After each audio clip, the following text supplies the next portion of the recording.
Akhirnya, setelah check-in, melewati pemeriksaan keamanan, dan boarding, kamu sampai di kursimu. Pilot menyalakan mesin pesawat dan kamu melihat pemandangan di luar jendela bergerak makin cepat. Tiba-tiba cakrawala menjadi diagonal, dan rasanya jantungmu tiba-tiba jatuh ke perut. Kenapa pilot lepas landas dengan curam sekali? Burung besi raksasa ini seolah berlari lalu melompat ke udara seperti pebasket sedang slam dunk. Nah, semua ini terjadi berkat fisika dan sayap-sayapnya yang unik. Sayap pesawat punya bagian bawah rata dan bagian atas melengkung. Bentuk ini menciptakan perbedaan tekanan udara, yaitu lebih sedikit di bagian atas dan lebih banyak di bagian bawah. Sehingga semua molekul udara tak kasat mata di bawah sayap bisa mendorongnya ke atas. Tapi, ini belum menjelaskan kenapa pilot tampaknya menarik tuas kendalinya dengan tiba-tiba saat lepas landas. Pengetahuan soal hukum fisika tidak cukup di sini. Pilot harus selalu melihat landasan, panjangnya, dan lokasinya. Jika kamu merasa pengalaman lepas landasmu terlalu curam, cobalah terbang ke Bandara Princess Juliana di Pulau Saint Martin. Kalau maunya lebih, beristirahatlah di Pantai Maho, maka liburan Karibiamu mungkin akan seperti ini. Kamu sedang berbaring di atas pasir putih yang indah dan menyeruput segelas jus jeruk. Kamu menutup mata, menghirup udara laut yang khas, dan tiba-tiba, wush! Matamu terbelalak dan melihat pesawat melintas tepat di atas kepalamu, sampai kamu merasa bisa menyentuhnya. Gelombang udaranya begitu kuat, sehingga semua barangmu tersapu jatuh, dan sisa minumanmu berceceran tepat di pangkuanmu. Yap, landasan pacu bandara di sini cuma berjarak 90 meter dari pantai, alias semenit berjalan kaki. Sekarang bayangkan, sebuah pesawat lepas landas dari sana dan harus melayang cepat agar tidak merusak liburan semua orang di pantai. Atau mari kita pergi ke Bandara Huancho Rasquin di Sabah, tidak jauh dari sana. Ini adalah pulau Karibia Belanda lain yang lahannya terbatas dan beberapa orang menyebut landasan pacu di sini sebagai yang terpendek di dunia. Panjang landasan di sini cuma sekitar 1/7 panjang landasan pacu pada umumnya. Di satu sisinya ada pegunungan tinggi dan di sisi lain ada laut dan tebing. Para pilot paham, jika salah perhitungan saat mendarat atau lepas landas, ujung-ujungnya mereka bisa berenang di laut. Tapi ada yang lebih greget di Bandara Marischal Zucker lama di Quito. Landasan pacunya diapit oleh gunung-gunung berapi aktif. Bayangkan, kamu melihat pemandangan lewat jendela dan malah disambut lava menyembur di kedua sisi. Tapi tentu saja, yang seperti itu tidak pernah terjadi. Cukup ada di film-film saja. Tapi pendaratan di sini memang terbilang sulit bahkan untuk pilot berpengalaman.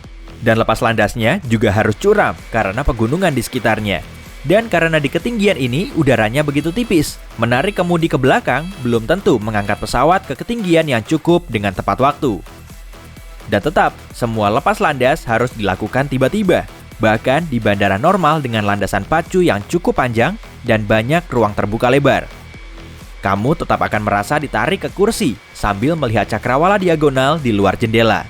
Namun, dari sudut pandang pilot, pemandangan lepas landas jauh berbeda. Mari mundur sedikit. Kru kokpit menunggu aba-aba dari operator. Mereka perlu mengangkat pesawatnya dari darat sesegera dan secepat mungkin, karena penerbangan lain juga sudah menunggu untuk lepas landas. Selain itu, ruang landasannya juga terbatas. Meski panjangnya masih dalam kisaran normal, pilot masih perlu mengangkat benda yang beratnya setengah rumah ke udara menggunakan, fisika udara. Belum lagi, pilot harus menghindari bangunan, pohon, menara, dan bangunan lain di sekitarnya. Jadi, kamu pasti paham betapa sulitnya. Sekarang kita tahu, pilot lepas landas dengan sudut curam bukan untuk menakut-nakuti para penumpang, melainkan memang karena perlu. Tapi, kenapa pendaratan tidak bisa sama cepatnya? Kamu sadar kan bagaimana pilot mengumumkan bahwa kita akan mendarat? Lalu kamu baru menapakkan kaki di tanah 20 menit kemudian. Pendaratan yang curam akan menghemat waktu, bahan bakar, dan lainnya. Tapi, tidak semudah itu. Gravitasi bumi menarik segalanya ke tanah, benar? Jadi, menurun pastinya lebih mudah daripada lepas landas dan melawan daya tarik bumi. Tugas pilot adalah meluncur turun dengan lembut sehingga pesawat tidak menapak di landasan terlalu keras. Jika kru kokpit bisa menurunkan perlahan, pesawat tidak perlu direm terlalu keras yang berisiko meledakkan ban atau menyulut api.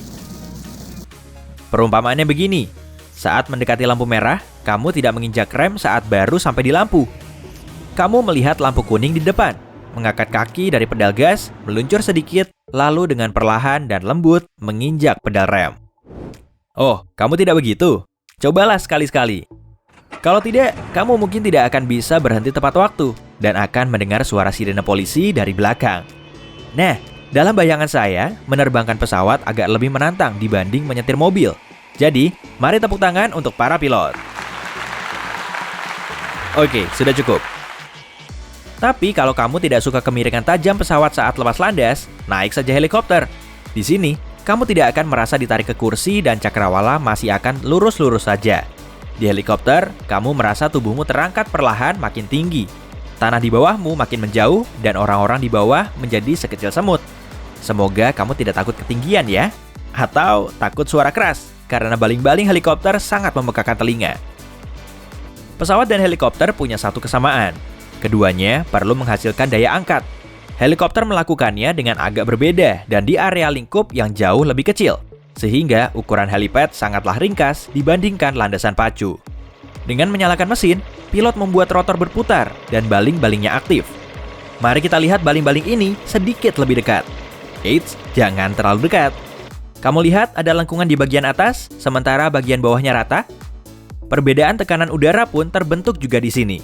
Saat molekul udara di bawah baling-baling melebihi berat mesin, helikopter akan terangkat. Tapi, kamu bisa lepas kendali kalau helikopter tidak punya bagian penting ini, rotor ekor. Rotor ekor juga punya baling-baling yang berputar dan mendorong ekor ke arah yang berlawanan, dari arah yang ingin dituju. Rumit? Ya, saya paham kok. Mari tepuk tangan meriah lagi untuk pilot dan pembuat helikopter. Namun bersyukurlah, karena kamu tidak perlu terbang naik helikopter Leonardo DiCaprio. Maksud saya helikopter Leonardo da Vinci. Kamu dan 3 temanmu harus memutar baling-balingnya sendiri.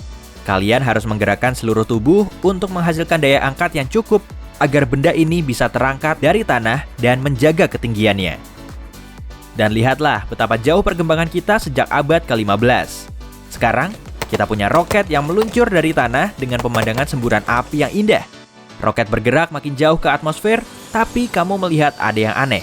Kenapa roketnya tidak terbang lurus ke atas? Roket meninggalkan jejak cerah yang bentuknya mirip pelangi dan seolah-olah akan mendarat di kota seberang. Ternyata, lintasan melengkung ini justru diperlukan agar roket tidak menukik turun. Jika diterbangkan dalam garis lurus, roket akan kehabisan bahan bakar sebelum mencapai luar angkasa. Ingat, udara terbuat dari molekul, dan sifatnya terhadap benda padat sama seperti tanganmu yang bisa mendorong sesuatu dari meja. Jadi, meski terdengar aneh, roket harus menembus udara yang ada. Roket diarahkan miring ke satu sisi agar udara yang terkumpul di poncongnya tidak terlalu banyak. Dengan begini, roket tidak tertarik kembali ke permukaan, meski di saat yang sama, gravitasi juga menariknya ke bawah.